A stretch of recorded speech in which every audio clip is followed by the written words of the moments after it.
They keep parroting the liberal speech, which is why they lost the damn election. So Stephen A. Smith just made a bombshell statement about Democratic messaging failures and why they lost in 2024. This isn't your typical sports take. This is pure political dynamite from someone who's been calling out party orthodoxy for years. We're diving deep into his most controversial positions. My thing that I pay attention to is that I remember Lyndon B. Johnson saying, you know what, we passed this legislation and we'll have Negroes voting for us for the next 200 years.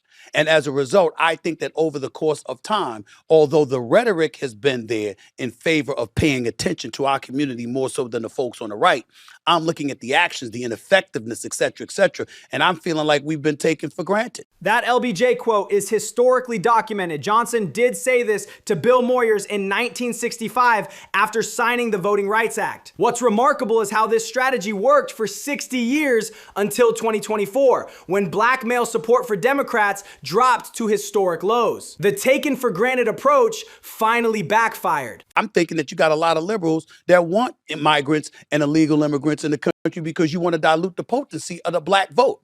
This demographic math is exactly what happened in key swing states. When you add 11 million undocumented immigrants to voter rolls over time, it mathematically reduces the percentage influence of existing voting blocks. It's not racist, it's basic political arithmetic that both parties understand perfectly. And my point is saying it is not that I want you to lose if you're the left. I want you to do better so you don't lose. This is the difference between a party loyalist and an independent thinker. He's offering constructive criticism to help Democrats win, but party establishments hate this because it challenges their control. It's the same pattern we see in sports. Coaches who can't handle feedback from veteran players. I said the reason why is because Democrats know they got our votes on lock, so they get to take us for granted. Republicans know they don't have us, so they get to dismiss us. And we're the one group of people in this country that's devoid of representation. And I said, I want to upset the apple cart to make both parties have to legitimately compete for our vote so they can work for it. The reason I bring that up, Joshua, is because that's me to this very day. This strategy is brilliant, and it's exactly how Hispanic voters gained massive political influence. They became unpredictable, sometimes voting Republican for economic issues, Democratic for social issues. Now, both parties actually compete for their votes instead of taking them for granted. But we walk around wanting representation, looking for people to look out for us, and their message to us appears to be, hell with what y'all want. We got this. Just follow our lead. Okay? And I push back on that because I'm like, that ain't your damn job.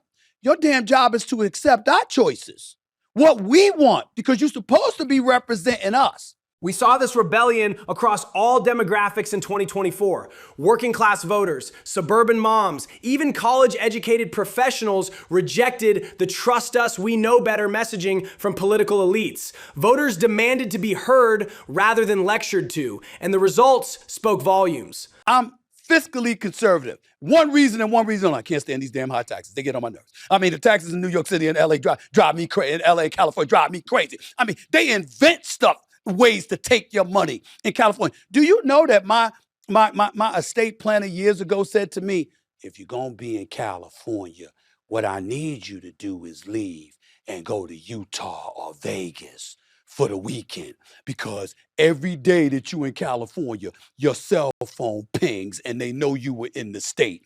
California's tax tracking system is real. They monitor cell phone data, credit card transactions, and property records to catch tax avoiders. The state lost $24 billion in taxable income in 2023 alone as high earners fled to Texas, Florida, and Nevada. It's a fiscal death spiral. You talk about me walking away when you take into account FICA and everything else. You talk about me walking away with 40% of my money. I'm sorry, bro. I got a problem with that. That's it. The math is brutal. California's top rate hits 13.3%, plus federal rates up to 37%, plus FICA taxes. High earners can lose over half their income to taxes. This creates a massive politically homeless population, socially liberal but fiscally conservative Americans with nowhere to go. Now, we'd go to the polls, and here's where it gets tricky, but I'm sure you can relate to this. We'd go to the polls and vote Democrat. But how we lived sometimes was conservative.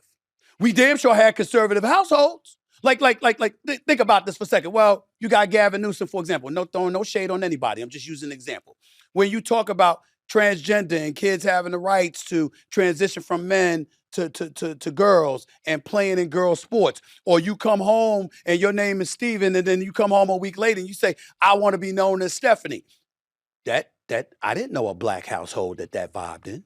You understand? Hell no. This cultural disconnect explains Trump's improved performance with black voters in 2024. Traditional black households have always been culturally conservative on family issues, even while voting Democratic. The transgender sports issue particularly resonated because it directly affected their daughter's opportunities. I'm not down for woke culture. I'm not down for cancel culture. How do you think those things are going to diametrically affect our community? When you know how I always say this, when white folks catch a cold, black folks catch pneumonia. It's always worse for us. So if folks are getting canceled, if folks are being compromised, if folks are being muzzled, who you think is going to affect first? It's always us. He's absolutely right about this pattern. Cancel culture hit black comedians, athletes, and entertainers hardest because they had fewer institutional protections. Dave Chappelle, Kanye West, even NBA players faced disproportionate consequences compared to their white counterparts for similar controversial statements. But I say that to say,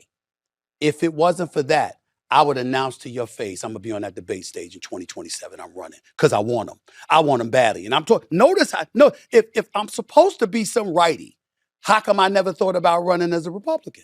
How come I never thought about running as a conservative? Because it ain't me. It ain't how I roll. See, my whole point is that I would want to run as a Democrat because this presidential run revelation is huge. He wants to reform the Democratic Party from within, not abandon it. This proves he's not becoming a Republican despite media narratives. He's positioning himself as the candidate for traditional Democrats who feel politically homeless under current party leadership. And countless times, I have stood up on behalf of our community, fighting a good fight. I've only lost my career twice fighting for us. Don't get me started on that one.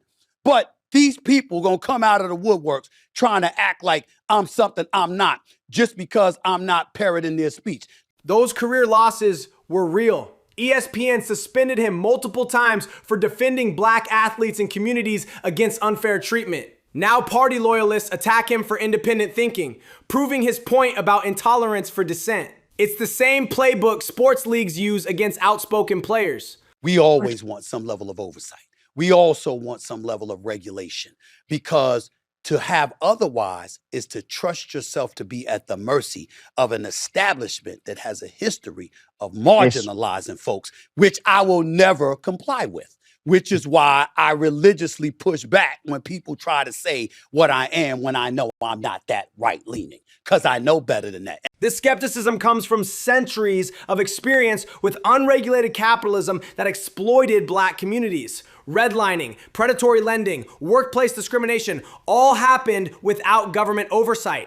This creates a nuanced position, supporting regulation while demanding accountability from regulators themselves. And I've told Republicans this to their face, but it ain't my fault that CNN, MS Now, and other places don't quote me on that, and they'll let Fox pick out whatever quotes they want to pick out to buffer their points that they think support them and ignore the other stuff that I say. This selective quoting destroys media credibility and polarizes audiences. Networks cherry-pick sound bites to fit their narratives while ignoring context. It's why millions of Americans now get news from independent sources like this. They want the full picture, not manufactured outrage.